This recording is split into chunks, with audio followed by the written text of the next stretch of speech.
Hey everyone, it's Sean from Worldwide Red Show. Welcome to the channel. Guys, I just want to bring you something a little different today, a little something off the beaten path, so to speak. If you are new, don't forget to like the video, get involved, get in the comments below. Listen, if you're brand new, never been here before, you know what to do. Hit that red subscribe button down below. Turn the little bell on. That way, whenever we do any content here at Worldwide Red Show, you'll know what's going on. Again, I'm Sean. Thank you for tuning in. Welcome to the journey. If you're new to Worldwide Red Show, listen, the majority of the time you tune in, we'll be speaking entirely of you know who. These guys. But this is a football content show. But listen, we stay with the greatest team on the planet, Manchester United, if you know what I'm saying. Anyway, we like to bring that different perspective. Obviously, you could tell by my accent, I'm across the big pond. And so, I just, being that football, or as we say in America, soccer, is exploding, which, by the way, watch my first ever video that I ever posted on the show if you have a little problem with someone saying the word soccer. It gets you all worked up or whatever, being that you think that Americans invented the word, but we didn't. But anyway, I digress. I want to do something a little different today because, as you guys know, the world that we live in right now is crazy. Between all of us, everyone watching this has been affected in some way or another by the COVID-19 pandemic. Not just that, because of recent events especially, but not just recent events, but, really a history of systematic oppression of certain peoples. There's a big movement going on in the world of sports revolved around racial injustice and really shining a light on injustice and taking a stand for justice everywhere. And so what I want to do is take a few moments to do a video today, really not entirely about Manchester United, even though the majority of the illustrations y'all use is about Manchester United. I want to talk to you for a few moments today about something that I've noticed, and being that this is the hot topic of the day, I want to talk for just a few moments about racism in football, and not just football, but racism in sport. And I also want to talk about what I've found in research of the various biases that exist, whether in our own lives, whether in our own lives as fans, and also in the mainstream media. So we want to talk, I want to do this video just on racism and biases, and how bias and racism and things like that, not only how it affects the game, but how it affects our lives and how we view things. Now, I want to go ahead and tell you that are new here, or you that don't know me on a real life situation. If you don't know me on a real life situation, which I'm sure the majority of you won't, because I try to keep my real life stuff separate from this football Twitter / United YouTuber / world. When I come to the YouTube arena, I don't want to mix my real life stuff with it. I want to just talk football and have a good time and connect with each and every one of you, no matter where you're from, all around the world. Eventually, I want everyone to have a voice on this platform that is Worldwide Red Show. And so, guys, I just want to take a moment, though, to let you know that what I'm talking about today is a little controversial. And so it's not going to be easy and comfortable for everybody. I'm intentionally going to try to say some things to stir up passion and emotion, because I believe in such a serious time, in such a serious topic, we need to be open and honest about it and really talk about some things. Now, just to give you a little peek into my real life, I will say this. This topic is one that's a big topic in my world and what I do for a living. I actually am the leader of an organization, the CEO, so to speak, and the organization that I am over is the first ever, to my knowledge, in my region of the country, completely integrated one on purpose. And this began a process of over 20 years ago. And I have made really racial reconciliation and all those type of things a real part of my life. And to be honest with you, it's just who I am. I come from a multiracial family. My background and history and my DNA check is multiracial. So it's in me. My wife is not of the same race that I am, that I've been married to for over 20 years. So this is, and even though, I don't even know what race to choose, to be honest with you, when you look at my family heritage, but this is America. And when you're in America, these are American problems. But here's the thing, guys. I just want to let you guys know that no matter who you are, no matter where you're from, no matter what your ethnicity is or how you identify, that at this platform, at this show, not only do I want you to have a voice, I want you to understand that I believe that at no point where you come from or any of those things or how you look should ever really dictate how someone views you. The fact is, prejudice, discrimination, or really antagonism directed against a people or a person or a people group on the basis of their membership of that particular group, especially racial or ethnic, basically, that's how you define racism anyway. Racism is a prejudice or discrimination or antagonism, directed toward a specific people group based upon their distinct characteristics, or in this aspect, race. Racism is the belief that, different races possess distinct characteristics, abilities, qualities that make them, in essence, superior to others. So if you don't like someone simply because their race is different than yours, that qualifies as racism, period. Now, I know some people wouldn't agree with me on that because I get in these arguments all the time. Like I said, what I do in real life, trust me when I tell you, I've been on a lot of podcasts, I've been on TV shows, I've been on all kinds of stuff over the last 3 months talking about this in a specific arena because of what I do in real life. And I want to let you guys know that it is my personal opinion that because of the definition of racism, what I just defined, any human being has the ability to be racist.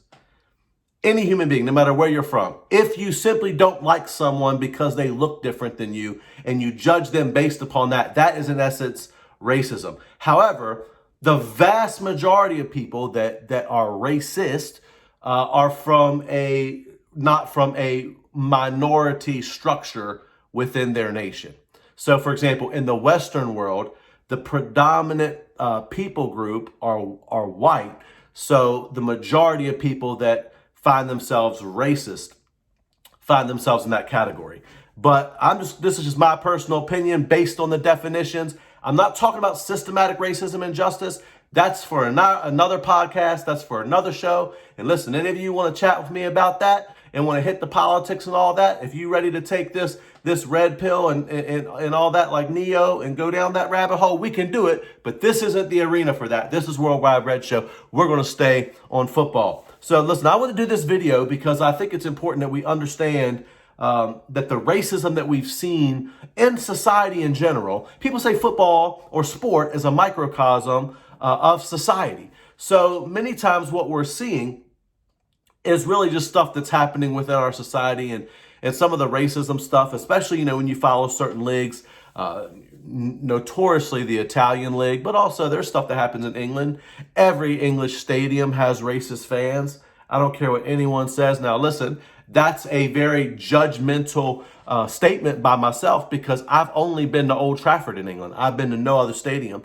So I can't say, I've seen this in every stadium because I haven't. I'm only going by firsthand accounts of people that I believe and trust in what they say. And so racism is a problem. If it wasn't a problem, UEFA and different organizations wouldn't be saying kick racism out, say no to racism, all this kind of stuff, if it wasn't a problem. It is an issue. And so we have to stamp it out. And there's multiple ways to stamp it out. And we don't have time to get into how to do that here. I just want to show you how not only did it exist, I want to just move not just into racism, but how bias affects how we view the sport, how we view sports, and how we treat other fans, how we treat our favorite players, how we treat players from the other team. And guys, let me just say this for all of you that are lucky enough and fortunate enough to be match-going fans. Whenever you hear or see this type of stuff, it is up to you to start to really snuff it out and to confront it. Don't tolerate it. Whatever we refuse to confront, we in essence tolerate. And so there's no tolerance, should be no tolerance in our society for this type of behavior. You know, the stuff I've heard is grotesque, man. The stuff that I've heard happen, that I've seen from Khalid Koulibaly and all these people, and different things I've seen. Raheem Sterling has been through things that we've all seen recently. The stuff that I've seen even during the pictures of the background of the Manchester Derby, where, you know, people are, they were saying giving it the big end to people, but that wasn't what they were doing, making monkey chants and people even pretending they're flying airplanes. Just the stuff that some fans do, man, is crazy. So you got to confront that stuff and kick it out. But what I really wanted to do this video on was because of the obvious double standards that exist in our lives and that I've witnessed, not only from YouTubers, but from mainstream media people, the things that exist in their life because of bias. Whether it's unconscious bias, which are things that just happen. Many times, if we're going to speak on race, there are many unconscious biases that we have simply based on race, which we might get into more of that later. So I just want to let you know, let's kick racism out. Let's say no to it. Does it exist? Yes. Do we need to stand against it? Absolutely. But I just want us to really check our own minds and our own hearts about how we view players and how we respond during games, during matches, and to each other across social media platforms. Because here's the thing. Yes, my name is Sean. In real life, it's Sean.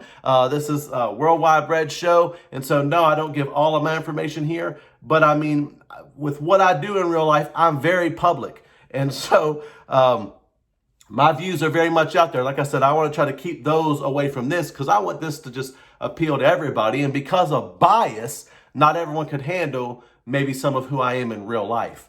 Because I'm a content creator by nature. It's what I do. And one of the things I do is help to challenge people, because my philosophy in life is if I can't challenge you, I will never change you. And this is outside of Worldwide Red Show, by the way. But the thing is, I have to be careful to rein that in and state of the sport. But let's talk about biases in the sport, because, you know, I've seen certain players I believe are unfairly targeted because of I'm just going to say it. I think some people are targeted because of their race.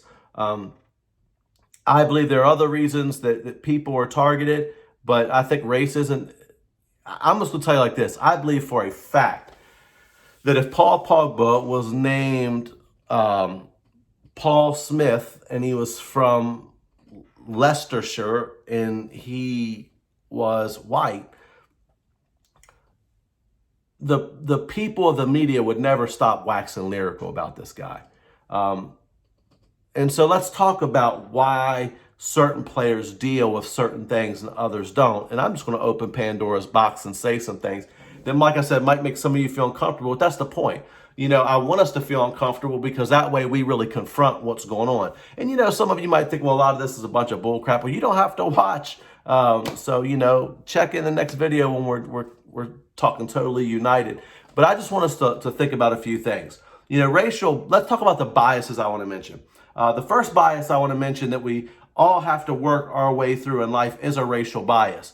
Racial bias is pretty self-explanatory. I shouldn't have to do too much explaining of what that is. It is a really lodging one's opinion on a player simply because of their race. And many times this happens unconsciously. Many times can be an unconscious bias, because you cannot be a racist and still hold unconscious bias and racism inside that causes you to bend toward affinity of certain players that you identify with. And so I'm not saying this is necessarily a bad thing. I just want us to always recognize it, because if we don't recognize it, we won't see the times in our life where maybe we treat someone more fair than what maybe they should, or more fair than we treat someone else, simply because of how they look. You know, as human beings, it's natural that when we identify with someone, it makes us more likely to actually like them. You know, when there are feelings of racial bias in our heart, whether it's unconscious or whether it's something maybe you grew up around and you have it and don't care, these biases can cause both negative and positive reactions towards someone based on racial identity. You know, as a matter of fact, this unconscious bias will even come out in people's discussions. You'll hear broadcasters say things like, you know, I remember when years ago someone made a comment about Donovan McNabb. He was an NFL player playing quarterback, as if it was almost the comment was like, I can't believe how smart he is as a quarterback. Like, why? Why would you say that? Why would you think that? Because there's an unconscious bias and systemic racism that exists in one's heart that says, well, the white player is more cerebral and the black player is more of the grinder and more the athlete and all this type of stuff. And this stuff exists. And if we don't deal with it and see how it exists in our lives, we'll judge people based upon unconscious bias, where, for example, let me give you a perfect example. I've seen Paul Pogba attacked, Anthony Martial attacked many times because they are lazy. When the stats say otherwise, the stats say completely different story.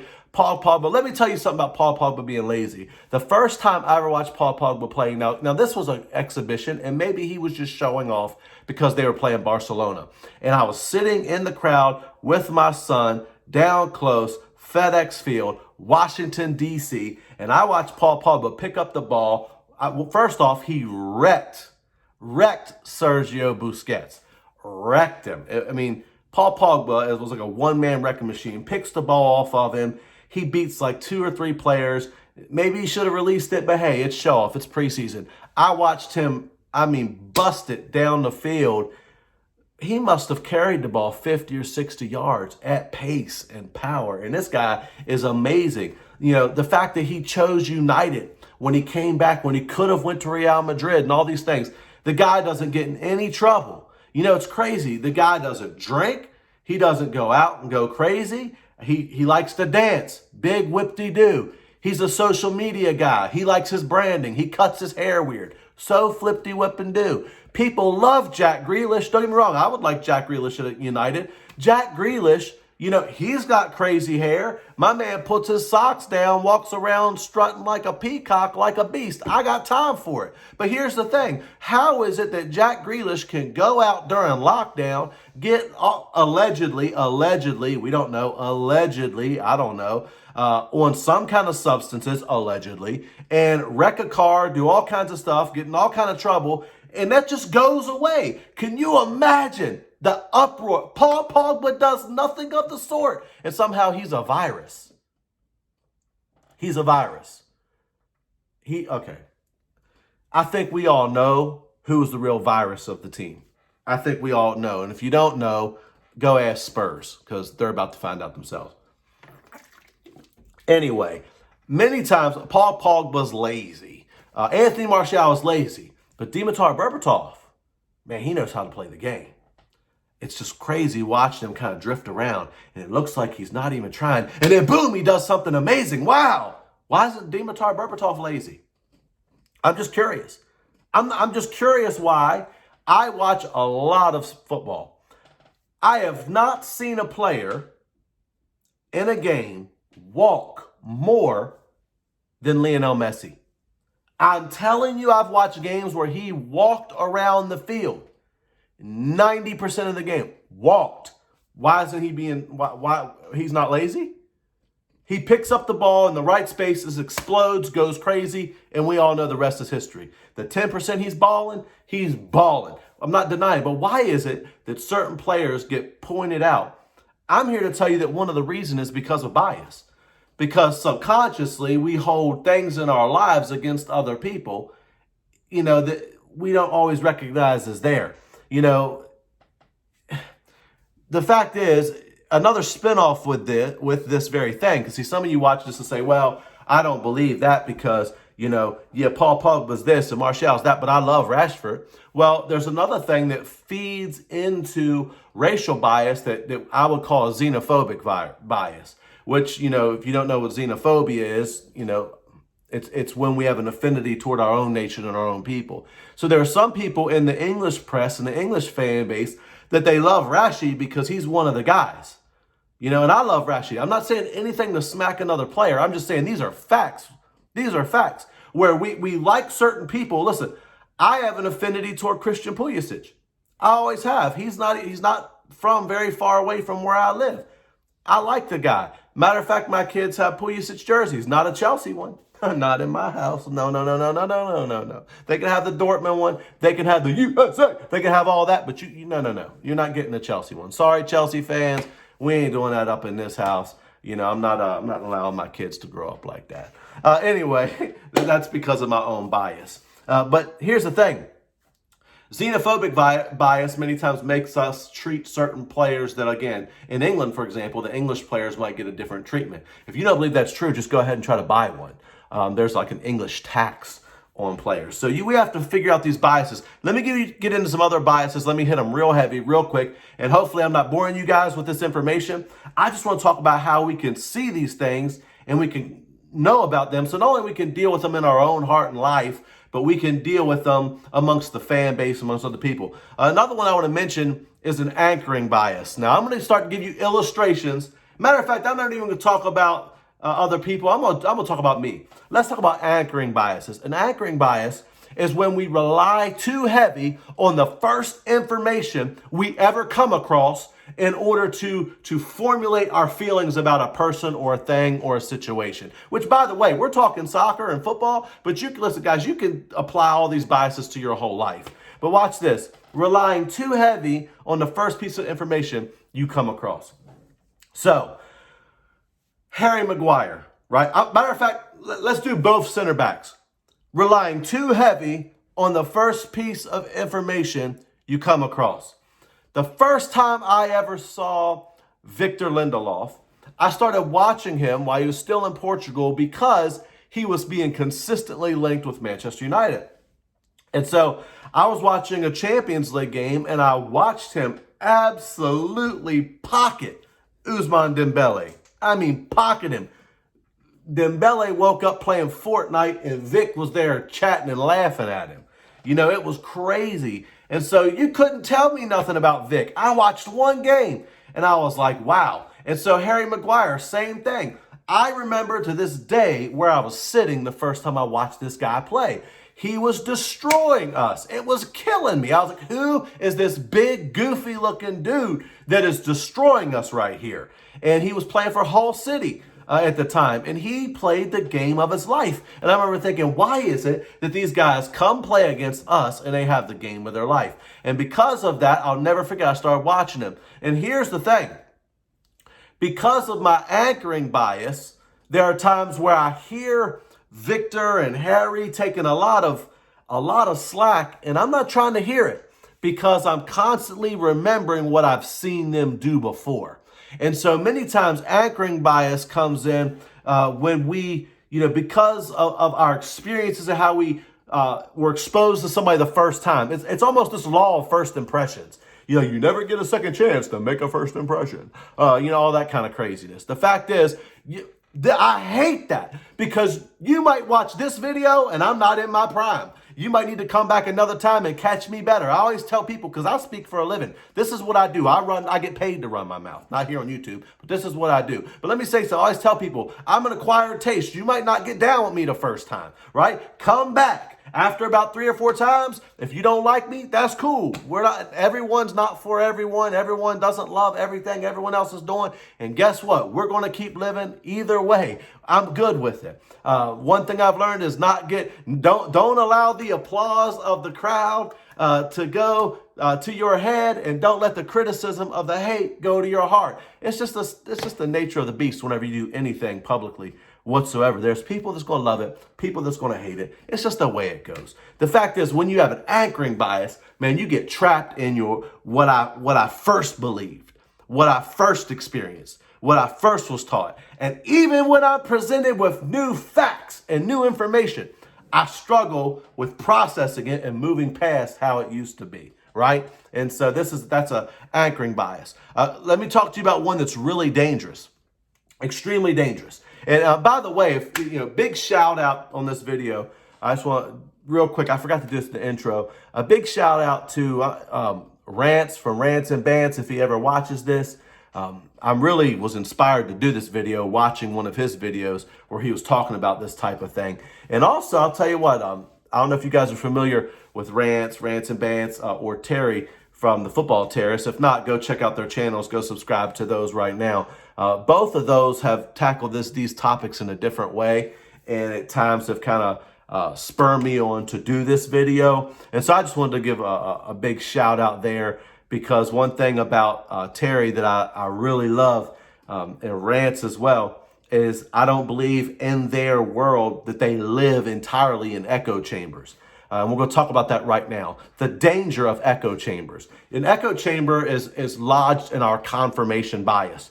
This is the next one. I'll talk about confirmation bias. Confirmation bias is extremely dangerous. Confirmation bias is when you listen to information and you only trust information that confirms your current beliefs or how you view or how you see the world. So basically, you only listen to people just like you. This is the danger of bias, especially confirmation bias. Extremely dangerous, especially in politics. I'm not talking politics on this show, but it's like in America. Unfortunately, in America, we have basically a two-party system of representative government. It's not a democracy, by the way. It's a representative republic, and we have two different forms, and neither side really reflects entirely all of the people or any one person. If everything that you think, feel, and believe can only be found in one side, you have confirmation bias issues. The problem is in America, there's so many echo chambers. Some people, they only get their information from one side. So if they're a conservative, they only get their information from conservative venues. If they're a liberal, they only get their information from liberal venues. And so the danger of that is it leads you to extremes, whereby you believe the lies of extremism that are perpetrated by both sides. For example, in America, I guess a good way to point this out would be, let's say in America right now, the extreme. If you are for the left, if you're a Democrat, then you're a radical communist, socialist, anarchist trying to burn down the whole free world. And if you're on the right, you're a bigot and racist and you want Jim Crow back or something. It's just ridiculous. Both of it's a bunch of nonsense when it comes down to who most people really are. But confirmation bias is dangerous because it's one of the weakest bias going. In my opinion, it's weak. It's weak when you cannot have a conversation with someone you disagree with. It's weak when you have no one in your life that thinks, live, or acts differently than you. Everyone in your world looks like you, votes like you, thinks like you, was raised like you, all of that. You're not a well-rounded person, because I believe that greatness in life comes through exposure. And it's not until we're exposed to things that are different that it challenges our biases. And confirmation bias is dangerous, because confirmation bias sets up echo chambers where you only want to hear people that agree with all of their facts need to line up with what you already believe to be true. So, for example, if you think a certain player is just crap and the coach is trash, you don't want to hear any argument that goes against or could mess up your bias and that you just don't like this person. They're garbage, they're trash, no matter what. And so you seek out people that will reaffirm, your stance. That's confirmation bias. Give me an example of just confirmation biases. Confirmation biases can be very tribal. So let's keep it in soccer terms or football terms, whatever the word you like to use. So, for example, let's stay on this anchoring bias, how I said about Harry Maguire. Harry Maguire. I contribute to a lot of local sports shows. One of them I love to call in all the time is on Sirius XM radio here in America. They have what's called XMFC. And so I call a couple of the shows. And it's amazing how XMFC, for example, they talk a lot about United. ESPN FC talk a lot about United, but they're almost entirely biased against Manchester United, except there's an evening show where one of the hosts is a United fan, a former player named Brian Dunseth. Now, that show is not anti-United. And then you have Tommy Smith. He's kind of a United guy, but he can be very biased in his opinions as well. So United takes a beating from people. And I, as an American, I'm looking to consume all the information on United I can. I watch every game, every time it's on, everything I can do. I listen to all the shows. And so the thing is, confirmation bias makes us very tribal. And so it's amazing how facts go out the door when we got our confirmation bias and our tribalism on. So, for example, Harry Maguire is just crap. He's a $80 million, I don't know, what do they call him all the time now? A tow truck or a dump truck or something. They say he's slow. They say he's this, he's that. People just attack him, right? Well, it's amazing how Pep wanted him. I can promise you that if Pep would have bought him, you wouldn't be hearing the stuff that you're hearing about Harry Maguire. I can promise you, you wouldn't be hearing it because the genius bought him. But, he might not get much criticism because Manchester City really don't have any fans. No matter how much they win, it's almost like they're not relevant. I can promise you that they're probably more relevant here in America or in other places of the world than they are in England. That's a topic for another day. That's my own confirmation bias. But think about this. Here's another one. Fred gets slaughtered. And I learned from Victor Lindelof not to judge someone simply off their first year of betting in. The same with Fred. Last year, Fred was horrible. This past season, Fred came on. There were some portions of times throughout the season, especially after Christmas, where Fred was our best player. And so, he really started to show what he could do. But the fact is, no matter what he does, he'll always be garbage to some pundits and to some people. And the moment that Harry Maguire signed for United, he's automatically garbage. And the amazing thing is, look, the same thing's going to happen to Jadon Sancho. Sancho is the next greatest thing. But as soon as he signs for United, eventually he's going to be overrated, overhyped. I can't believe they paid that much money for him and all that. Many of this stuff is based on our own confirmation bias. It's based upon, bias that really it just confirms our own belief systems or our own tribalism. And so we got to watch ourselves from that. Another one, for example, confirmation bias gets crazy. On YouTube, I see a lot of, because of confirmation bias, I see a lot of, what people call banter and warfare against each other. And I'm all for it. Confirmation bias many times will have you only listening to people that think and look like you or sound like you or believe like you. I don't roll that way. I love people that challenge my mind. For example, like I mentioned earlier, Rance. Rance is one of my favorite YouTubers. There's tons of stuff I've heard Rance say I don't agree with, but would I love to kick it with him? And matter of fact, I'd love to sit with Rance and talk about stuff I can't even talk about here. I would like to talk with him about politics and different things, just to jab and go back and forth. I'm about that life. I'm not what people call a snowflake. I can handle it. You don't have to like how I am, but I'm real, keep it real, and I respect people. I respect who they are, where they're from. And if I don't like someone, I can still, I can not love what you're about and still be cool with you as long as certain lines aren't crossed. And even when they are crossed, I'm not going to treat anyone wrong. That's just not how I function. But here's another thing, another bias we got to watch. Another one I want to talk to you about for a few moments is what's called blind spot bias.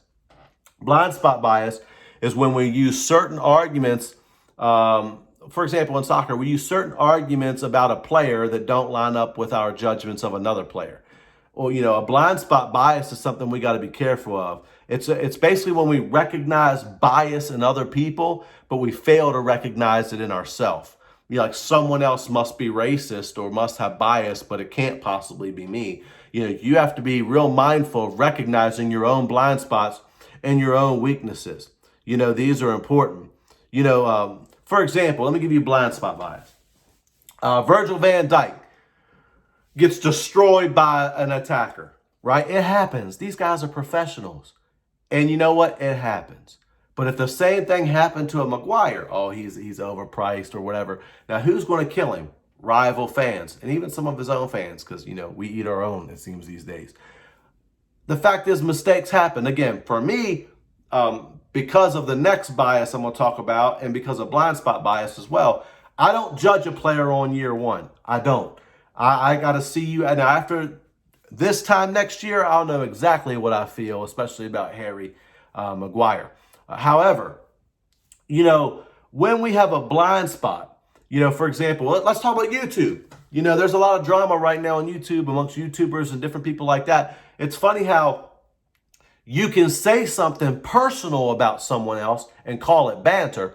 But if they do something similar to you and you don't like it and you think it crossed the line, then you want to block them, you want to get offended, you want to get angry or whatever. And the fact is, that's blind spot bias. Or what some people would just say, don't dish it out if you can't take it. Do people cross lines? Yes. But here's the thing. If you can't stand hate, if you can't stand to get talked about, then you don't need to be doing anything in the public, because it's just going to happen. All you need to do in life to have a hater is succeed. The moment you succeed, somebody somewhere is not going to like it. So if you're not about that life, then just stay average, because average don't create no waves. Like my man Brad Pitt said in Troy to the young man, when the young man looked at him and said, "I wouldn't want to fight that Spartan.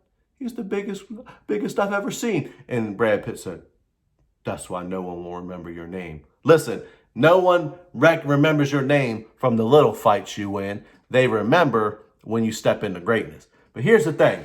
When we have blind spot bias, we don't see the things that we do that could hurt someone else, but yet we see it when someone else does it.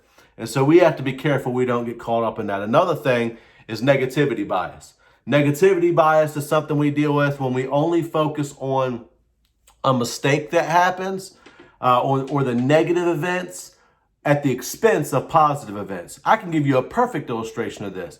I believe it was a few weeks ago, maybe against Southampton, where Paul Pogba takes a pass from De Gea, which, don't get me wrong, De Gea is another topic. He need to kick that ball down the field. I don't know why he's trying to play out from the back. Help me right now before I go off. But he plays the ball to Pogba, but Pogba doesn't turn around to see anyone near him. It was Southampton, because it was Danny Ings that nicks the ball off of him pressing and gives up the first goal.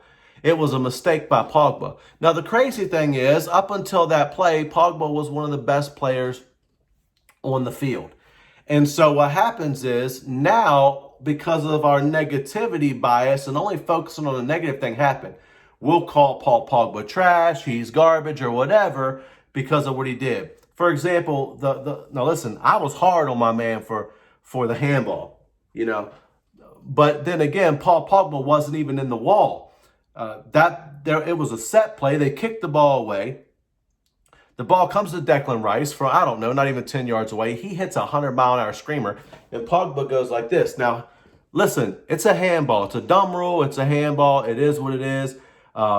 People talking like, you just need to stand there and take it in the face. Man, whatever, bro. There are very few people that got that type of mentality that would just stand there and take it in the face. Matter of fact, if anything, Paul should have jumped up and let it hit him in the chest or ducked away and tried to get away. I'd rather him duck and get away and get a handball than to go like that. But that was, no matter what anyone says, for a lot of human beings, that's a natural human reaction to protect your face. I don't like it. Should he have had his hands behind his back maybe so something like that didn't happen? That's what I was telling myself, but he wasn't in the wall. I don't know. Hindsight's always 20/20.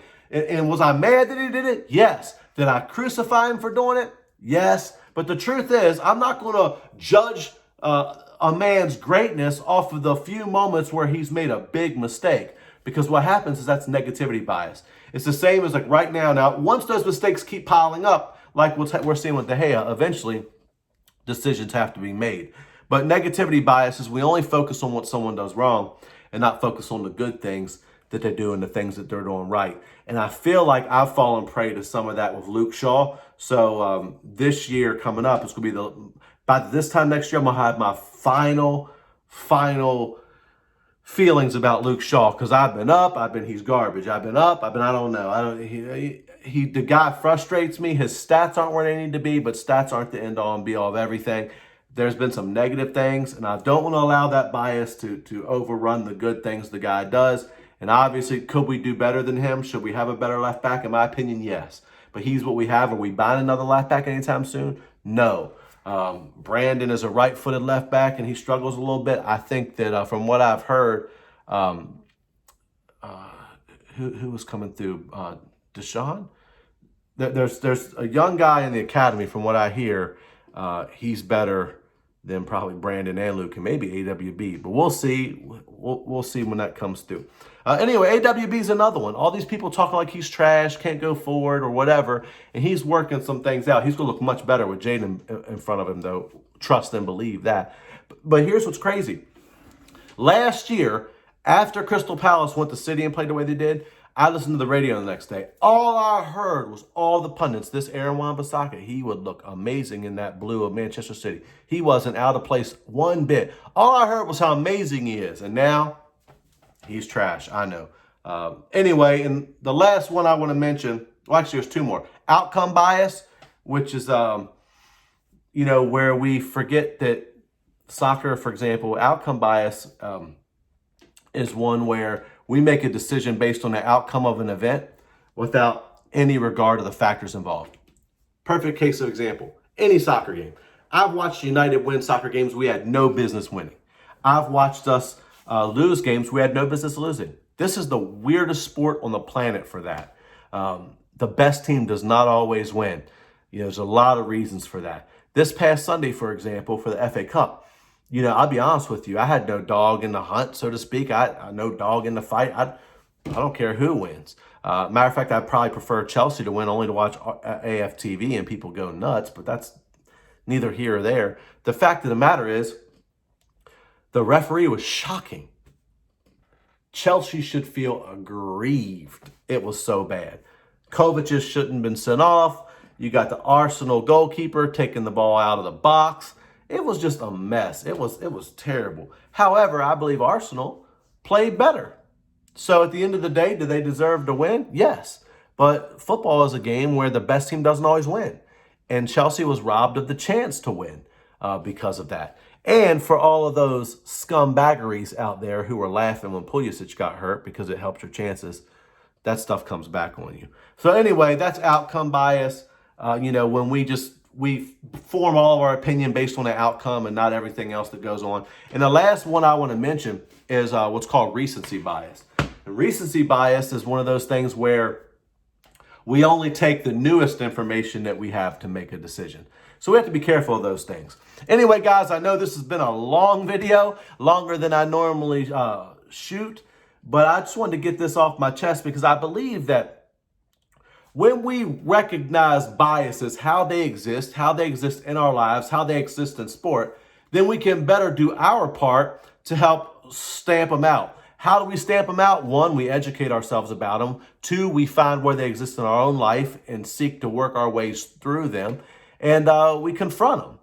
This is an important aspect. I personally believe that racism and bias does exist amongst fan base, amongst fan culture, amongst sport. And it's something that, while we're fighting to stamp a lot of this out of our society, we need to make sure that sport represents society and make sure that we're stamping it out as well, because it has no place. The fact is, I agree with Dr. King. I want to live in a world where we judge people by the content of their character, not the color of their skin. And that's the hope for my kids.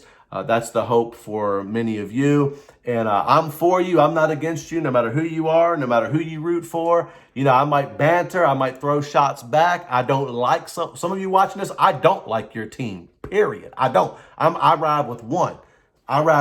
You already know who it is. But the fact is, we can still be friends. We can jab each other. We can do whatever. But when we see people crossing the line, when we see people judging people unfairly, when someone like Paul Pogba is talked about and judged, he's this or that, or he's lazy, or look at his haircuts. Look at David Beckham's haircuts. I mean, come on, man. All kinds of people have crazy haircuts. Sergio Aguero has different haircut. I don't even know what color his hair is. It's just crazy. It's crazy how many times our own biases affect how we talk about and think about players and the teams that we so love, and I dare say for some people worship. But anyway, guys, this has been Sean from Worldwide Red Show. You know the drill. It's been a long one. Like and share if you're still with me. Get in the comments. Let me know if you got anything from this information, if you liked it. Let me know if you think I'm crazy. Whatever. I just want to put this out there, guys, because we can stamp all of this out together, but we do it by being honest with ourselves, being honest with the facts, putting them up in front of us, checking our own biases at the door, and let's work through it so that we can make the world, and YouTube and our soccer stadiums a better place. Anyway, join me next time where I'm probably going to be going through a transfer review show, as in what I think United need, what I think we don't need, and we'll go through all the rumors that'll be coming to you later in the week. Until next time, this is Sean with the Worldwide Red Show, and I am out.